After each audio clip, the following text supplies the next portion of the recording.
Exode. Chapitre 19. Le troisième mois après leur sortie du pays d'Égypte, les enfants d'Israël arrivèrent ce jour-là au désert de Sinaï. Étant partis de Réphidi, ils arrivèrent au désert de Sinaï, et ils campèrent dans le désert. Israël campa là, vis-à-vis de la montagne. Moïse monta vers Dieu, et l'Éternel l'appela du haut de la montagne, en disant: Tu parleras ainsi à la maison de Jacob, et tu diras aux enfants d'Israël: Vous avez vu ce que j'ai fait à l'Égypte, et comment je vous ai porté, sur des ailes d'aigle et amené vers moi. Maintenant, si vous écoutez ma voix, et si vous gardez mon alliance, vous m'appartiendrez entre tous les peuples, car toute la terre est à moi. Vous serez pour moi un royaume de sacrificateurs et une nation sainte. Voilà les paroles que tu diras aux enfants d'Israël.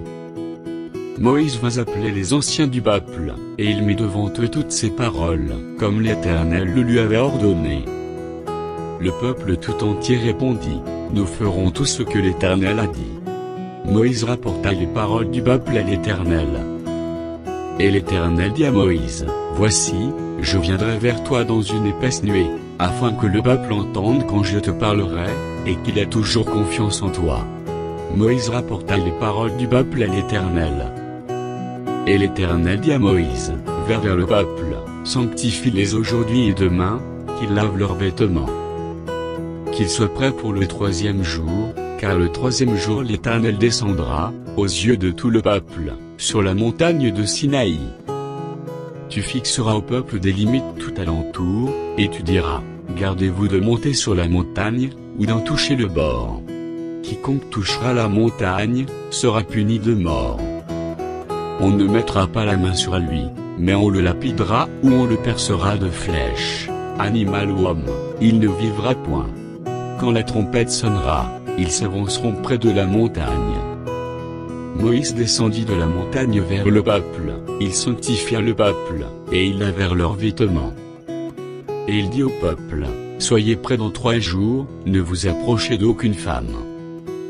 Le troisième jour au matin, il y eut des tonnerres, des éclairs, et une épaisse nuée sur la montagne, le son de la trompette retentit fortement, et tout le peuple qui était dans le camp fut saisi d'épouvante.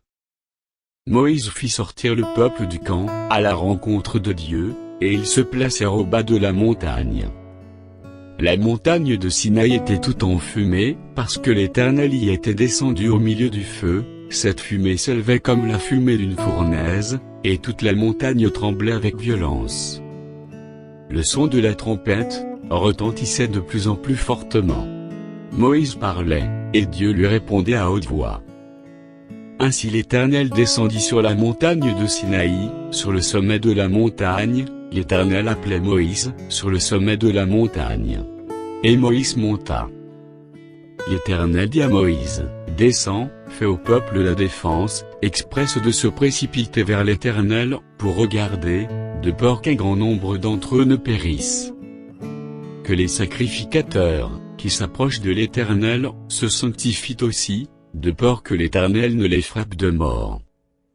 Moïse dit à l'Éternel: Le peuple ne pourra pas monter sur la montagne de Sinaï, car tu nous en as fait la défense expresse, en disant: Fixe des limites autour de la montagne, et sanctifie-la. L'Éternel lui dit: Va, descends, tu monteras ensuite avec Aaron, mais que les sacrificateurs et le peuple ne se précipitent point pour monter vers l'Éternel, de peur qu'il ne les frappe de mort. Moïse descendit vers le peuple, et lui dit ces choses.